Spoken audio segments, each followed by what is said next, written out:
What a wonderful introduction. Thank you. It's a real honor and pleasure to be here. What a fascinating yet challenging time to be alive. We're in the midst of a metamorphosis. Profound shifts are affecting the way we work, how and why we do things, and the purpose and meaning we bring to our organizations, our systems, and our wider civilization. It's what the ancient Greeks referred to as kairos, a supreme moment in our human history, which, if not adequately acted upon, may pass us by. So how do we adequately act upon this monumentous moment? By a shift in consciousness, no less. And what do I mean by a shift in consciousness? Well, a shift in perception, in prehension, in way of engaging with reality. A relationality with reality which we can break down into three interwoven parts, if you like. Relationship with self, other, world. So the relationship with ourselves, our own self-awareness, our own ability to see our own habituations, blind spots, constrictions, and move beyond them through a process of individuation. And then our relationship with others, whether we're able to bring through the innate sociality and empathy that we have as human beings, or whether we get caught up in ego extenuation, competition, projection, control, and so forth. And our relationship with the world, whether we're able to bring in and sense into this interrelationality, this participatory engagement of this magnificence of life, or whether we get caught up in lenses of anthropocentrism and materialism. And it's this shift in consciousness, this way of attending, which is at the heart of our problems today. So often, whilst trying to find solutions to these ever-widening and deepening problems that we find, social, economic, and environmental, we apply the very same level of consciousness that created our problems in the first place to our well-intended solutions. And we just don't have time for this anymore. We need to get radical and deal with the root problem, which is this flawed way of attending. It's a neurosis of the mind, a pathology of our psychology, a psychosomatic dis-ease of epic proportions, which is infecting us. It's infecting our relationship with ourselves, undermining our potential to become truly human, infecting our relationship with others, so we get twisted down into a hyper-competitive, consumeristic, individualistic society, and it's affecting our relationship with the world, where we actually find ourselves unweaving the very fabric of life upon which we depend, burning the book of life before we've read it. So over the next 25 minutes, we're going to go on an exploration. We're going to explore what brought us here to this precipice, this threshold in our human history, and our way through this membrane, our upstretch into a deeper way of engaging with reality. So we might use the old shamanic journey of departure, separation, and return, a three-part journey that is key really to all ancient wisdom traditions and mythologies the world over, as a very powerful way of exploring our journey so far. So it seems that around 100,000 years ago, humans came out of Africa and colonized various habitable parts of the world, including Central Asia and Europe. And then from the period of about 100,000 years all the way up to about 10,000 years in Paleolithic and Neolithic Europe, from the pieces of anthropological and archaeological evidence that we can puzzle together, we see, it seems, that these communities, far from living brutish lives, actually lived in close communities with self, other, world. Had quite a lot of time for play, leisure, art, music, and had equalitarian cultures, where male and female were equally valued, sky god and sky goddess were worshipped. As far as we can see, not much evidence of aggression or domination, or certainly widespread militarization. And it's been referred to as participation mystique, the worldview, deeply in participation with self-other world. But around 10,000 years ago, roughly, something happened. A shift happened in our climate and in our psyche. A departure from this participation meek. We begin our journey of separation. So what seems to happen is we begin what Steve Taylor, the anthropologist, refers to as the beginnings of an ego explosion, which changes our relationship of self-other world. And it comes with rising patriarchy. It comes with higher levels of stratification in communities, widespread militarization, and the use of technologies to exploit other humans and animals and plants. And this is part of our history because it leads to all sorts of, inverted commas, advancements. It brings the agricultural revolution, widespread use of currency, of the written word, all part of who we are today. And so over the years that then follow, through Hellenistic Greece, through the Roman Empire, through medieval Europe, and into the Renaissance, we find these varying levels of separation. But there's still this deep sense of wild wisdom within nature. We still have a connection with nature. It's not until we get to around 500 years ago that another shift happens. Again, there's a change in climate, little mini ice age, and a change in psyche. Our sense of self twists even more, so that self-other world twists to such an extent that we almost start thinking that we are separate. Consciousness is no longer imbued within nature, within life, within creation. It becomes an epiphenomena of the brain. And if we're lucky, we might have a transcendental connection with God, but certainly not here within creation. And this twist brings all sorts of changes with it. It brings constructive aspects and destructive aspects. Constructively, we gain a sense of self-aggrandizement, which comes with self-empowerment and self-agency, self-responsibility, of freeing up from the kind of superstition and perhaps some of the religious dogma of the times before. That's important.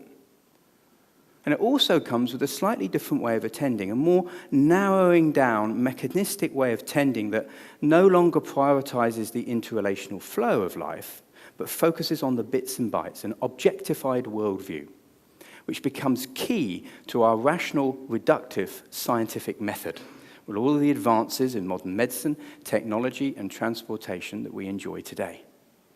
And this then fuels the scientific revolution, the industrial revolution, and even the postmodern era.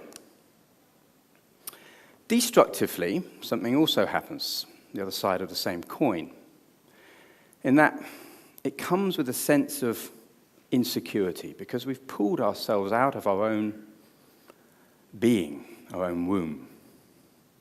And as Ted Hughes says here, the poet laureate, really the story of mind exiled from nature is the story of Western man. And it comes with this insecurity. It comes with a deep psychic atrophy that leads to increasing fear, anxiety, egotism, individualism, and consumerism. It's this that's actually at the heart of our challenges today.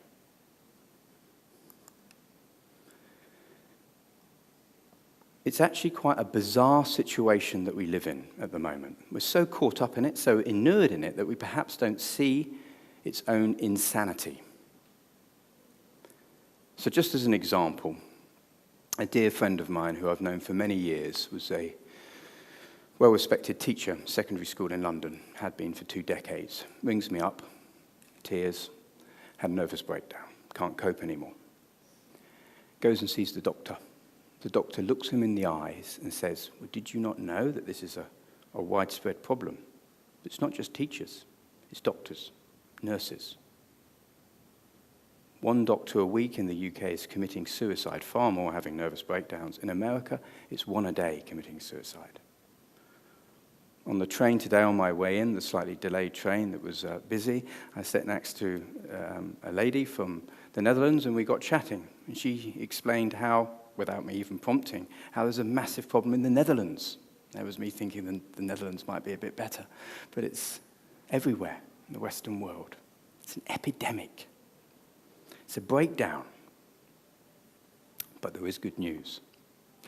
This very way of attending, this narrowing down, reductive perspective, this razor-eyed laser gaze, has the ability to pierce its own illusion. It's amazing. It's as if reality, no matter how we are, always shows up.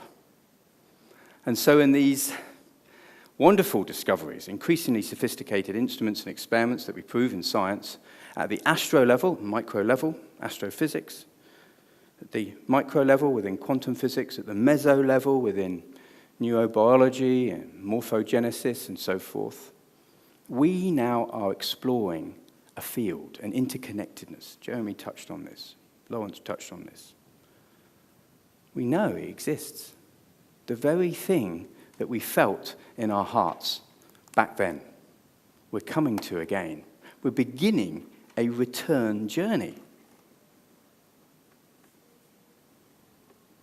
David Bohm, brilliant British scientist, refers to the ground of all being, a formlessness that informs all form.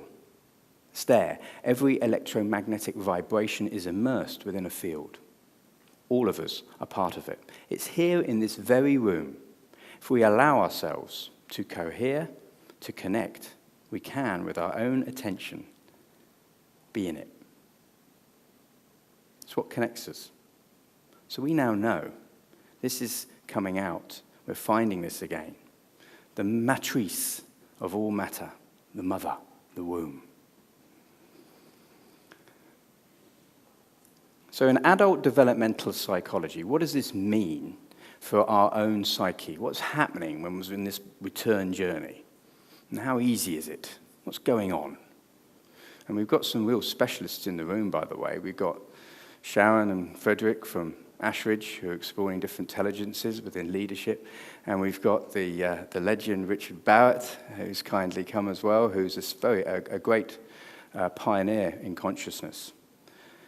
And I'd like to refer to the profoundly insightful work of Claire Graves, the adult developmental psychologist who explored different levels of consciousness in America in the 70s. And as early as the 70s, he found evidence of a new kind of level of consciousness appearing within our human population. Not just in individual cases, but coming through as a new wave. And it's been increasing. The integral psychologists I work with see evidence of this increasing since then. It's really interesting. He saw this as a monumental leap from Tier 1 to Tier 2 consciousness. Each of these levels, by the way, we go through little ego stage developments, little mini thresholds, oscillating between me to we, understanding individuality, understanding collective, understanding individuality, collective. We go back and forth as we go up these levels. And then when we get to the precipice of Tier 1 consciousness, we have this leap into this return journey again. And he says, man at the threshold of the 7th level. So beginning of Tier 2 is yellow in this model. It's called teal in integral psychology, which is the model that a gentleman called Frederick Laloux uses. And he has written a book called Reinventing Organizations, which has become hugely popular. There's about 200,000 practitioners applying it, working with this in business, which again is just a sign that this is happening. A shift is happening. There's Otto Scharmer's work that again refers to this, again hugely influential. So Claire Graves was well ahead of his time. We can now see this coming through. And he says that man at the threshold of this 7th level is at the threshold of being human. We have the chance to step into our human capacity. It's a threshold crossing, no less though, a death and rebirth. Whereupon there is the recognition of the magnificence of existence. Wow. We open up to how life really is. We sense into the relationality of reality again. With our increasingly sophisticated instruments and experiments, we are proving the innate weave and weft of this world. And now we are embodying it in our psyche. We're sensing into it. We're giving ourselves permission to open up to what everyone in their hearts knows is possible. And this gives us our sense of place and purpose, the desire to see that it will continue to be. It's that waking up to the magnificence that gives us our ability to be in service of life rather than being singly at odds with it. It's that waking up that gives us our sense of place and purpose, our evolutionary potential. So I'd also like to now refer to a little-known but brilliant mind called Owen Barfield from Oxford University, a professor in the 50s. It's not that well known. I've written about him extensively in The Illusion of Separation because it's well ahead of his time. It's brilliant. And it really corroborates with what Claire Graves was saying. I don't think the two knew of each other, actually. So in the 50s and 60s, he explored very much this three-phase, from original participation, which is animism, participation mystique, how we go on this journey of alpha-beta thinking, which from him really begun with a drawing away of Aristotelian logic from Platonic thought, but then really accelerates in the scientific revolution with that alpha and beta, that rational reductive way of thinking, and the focus on the mathematical logic that underpins things rather than the physical and the empirical. And then we move into final participation. He saw evidence of this in the 50s and 60s. Claire Graves saw evidence of it in the 70s. For Owen Barfield, it was very much a shift in prehension, a phrase that Alfred North Whitehead uses, the process philosopher, which is a way of attending inwardly inside ourselves, which gives us a receptivity and an opening up to the imaginal realm, to use Henry Corbin's expression, where we sense into this depth of experience, which then gives us the ability to be more responsive to it. We open up to a sea of synchronicity. This shift is not necessarily easy in today's environment, and I'd like to use the powerful metaphor of the metamorphosis, which I think speaks at many levels of what we're going through. So in the early stages of the caterpillar's metamorphosis, it goes through a breakdown phase.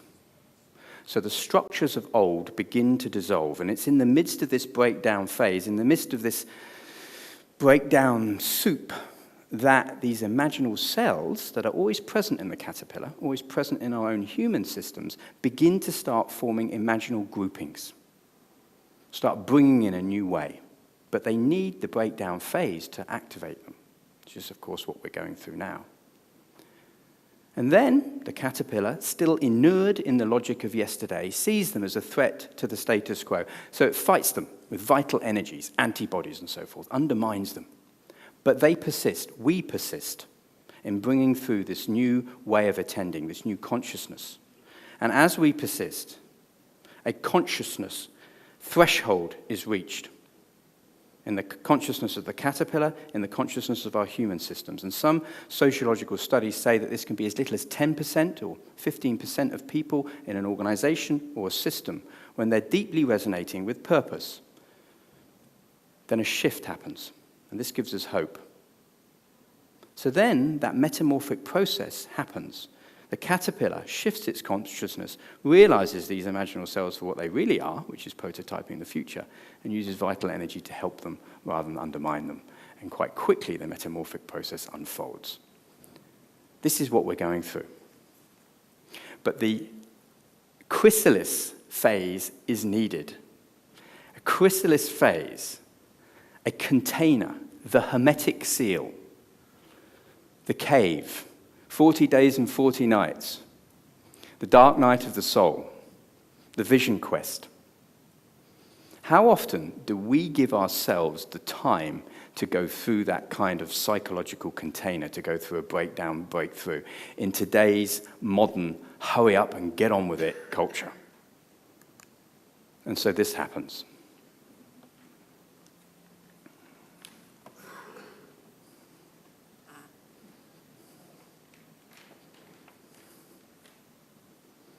We like to think that there are powerful forces at play in the world, elite forces that are invested in the caterpillar because we're more easy to be manipulated. And perhaps that's right at a certain level, but let's not forget that actually the resistance also happens in here, you and me, as the employees, employers, consumers, leaders, change agents, to cross our own thresholds in terms of how I show up each evolving moment. That's the front line. So how? How do we do this shift? How do we upstretch into Tier 2 consciousness? Activating our supernature. So I'd like to refer to the grandfather, or godfather, if you like, of psychoanalytics, Carl Jung.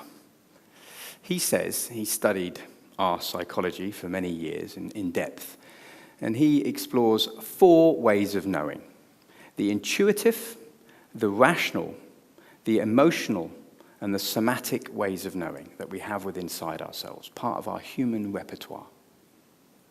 And these have been loosely related to elements within nature and also loosely related to intelligences. So, intuition, insight, fire. And that has been related to SQ. Donna Zohar and others at Oxford University exploring it, or also quantum intelligence for those who are uncomfortable with the word spiritual.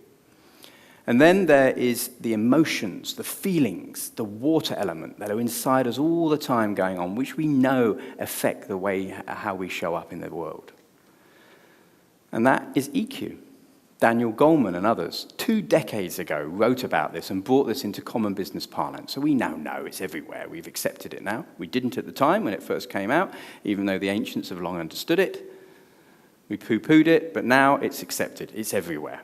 You know, there's scientific studies showing us that people with high EQ are very effective in today's workplace. We know it.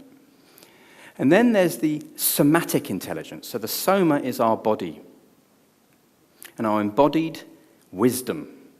Somatic intelligence, the earth element, keeps us here. We now know, and again, these are only recent findings, so it hasn't really caught on yet, so people are still a bit unsure about it, even though the evidence is there. We have it. Scientific evidence is there. The intelligence in the flesh, what Guy Claxton here in the UK refers to. Every cell and sinew in our body contributes to this body-mind.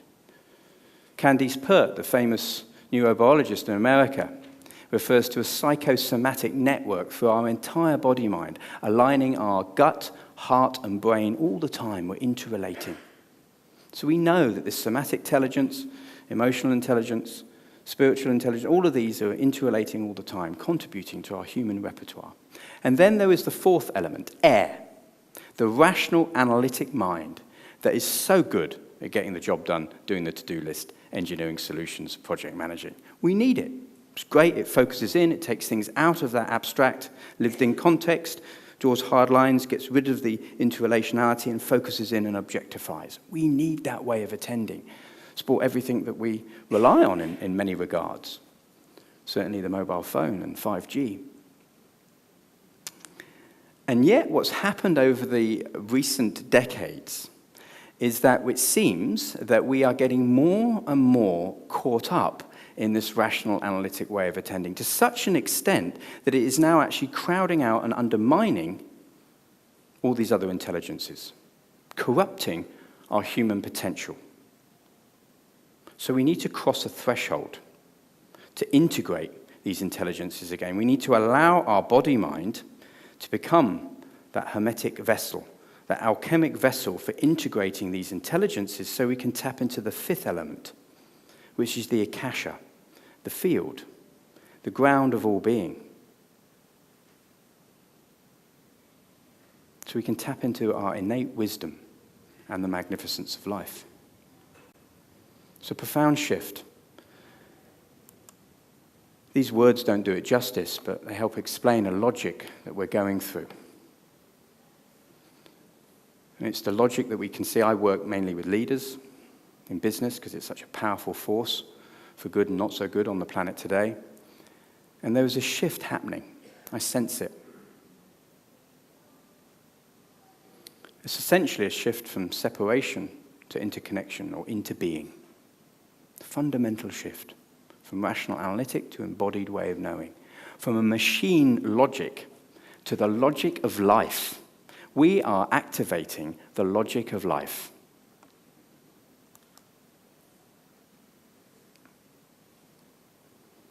And when we look deep into nature, we see that there are essential life dynamics, principles and patterns that we would do well to adhere to.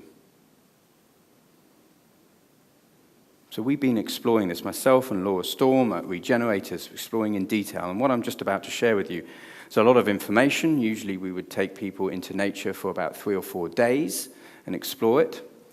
Next week in Copenhagen, we'll be doing 1-day masterclass on it.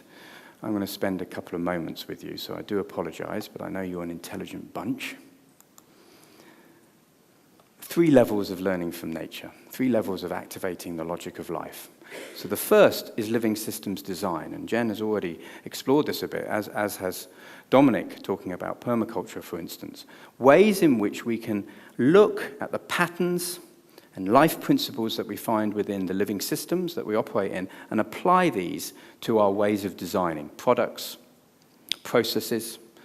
So this is biomimicry design, this is permaculture, this is closed-loop economics, circular economy, waste equals food, industrial ecology, biophilic design in our workplaces. A lot of really interesting work going on at the moment. Lots of innovations, very exciting. Part of that workshop that you both attended was part of that. Lots is happening. And then there is applying living systems logic to our cultures, our human cultures, and our organizations, recognizing that our organizations aren't machines, but they are actually living systems. And when we can see that there are essential life dynamics that we can apply to our own human ways of approaching life, we can see that there's an essential dynamic of divergence, opening up, convergence, bringing together, and out of that tension of the two comes emergence, the way in which we find our flow, the way in which we deal with our evolutionary potential. So divergence in business is in terms of diversifying, distributing decision-making, decentralized decision-making that empowers people to make change happen at the local level. Part of what you were talking about, Jen. And also embracing diversity. But as you said, not just diversity in terms of age, creed, culture, and gender, which is very important, but also in terms of perceptual horizon, how we see things, bringing in different parts of the system, different people from different parts of the silos, so those silos permeate more readily, different people from different parts of the stakeholder ecosystem, so the organizational membrane permeates more readily. We're increasing the relationality of our organizations, making them come alive, moving out of these soul-sapping mechanistic cultures that we got caught up in. And that divergence needs to be balanced with convergence, otherwise the organization becomes too chaotic, too amorphous. And that convergence has traditionally come through power-based hierarchies of control, because of all of that patriarchy and ego explosion, scientific management thinking that we talked about. So that is not helping, because that actually undermines the divergence. So instead, we want convergence to come through a sense of purpose, as Jen discussed. And when we mean a sense of purpose, we don't mean rejigging the mission statement or putting a new values charter on the wall. We mean deeply developing a resonant sense of purpose in the organization. Extraordinary things happen when people resonate with the organizational sense of purpose. But for it to deeply resonate, to touch our humanity, it means that the organizational sense of purpose in some way needs to be enhancing life, needs to be life-affirming, because that's what turns us on. And these thresholds, as I say, sociological studies show, can be as little as 10 or 15% people in the organization deeply resonating with their organizational sense of purpose. A shift happens. It becomes easier to let go of those power-based hierarchies of control and allow more divergent ways of operating to happen. The organization comes alive, and we find emergence, flowing. So that's living systems organization. Living systems being is the third level. Now, this interrelates with those other 2 levels. The quality of our being, our presence. So I take leaders out into nature. That's what I really love doing. That's my heart work. And even for just half an hour, which is totally inadequate. It's usually a day, but let's do half an hour. Even half an hour, we can see science shows us, with electrodes over our body-mind, that with certain activities we do, interrelational work that we do, we shift. Physiologically and psychologically, we change. Tissue repair rates improve. Stem cell reproduction improves. Hormones change. Our senses liven. The synaptial connections in our brain enhance. Left and right brain hemispheres interrelate more readily. The corpus callosum comes alive. The head, the heart, and the gut start to interrelate. Our brainwave frequencies change and embed themselves on the deeper waves of the heart. We become in tune with life. Our heartbeat starts to become in tune with Gaia and the universe. We become human beings once again. We open up to the wisdom of life. So we interrelate those three levels to activate the logic of life. Nothing more, nothing less. So to summarize, we are in the midst of a metamorphosis. Profound shifts are affecting the way we work, how and why we do things, and the purpose and meaning we bring to our organizations, our systems, and our wider civilizations. And the more conscious we can be in each evolving moment, the more able we are to bring in this consciousness every day, the more we allow this metamorphic shift to happen, and it unfolds, and we start to open up to the magnificence of existence. And so now I'll finish on a quote from the well-respected business futurist, John Naisbitt. He says that the greatest breakthroughs of the 21st century won't occur because of technology. They will occur because of an expanding concept of what it means to be human. Now, I love that, to be involved in this expanding concept of what it means to be human, to help us, Homo sapiens, live up to our name, wise beings, in a deeply wise, sentient and interconnected world. Thank you very much for your kind attention. Thank you.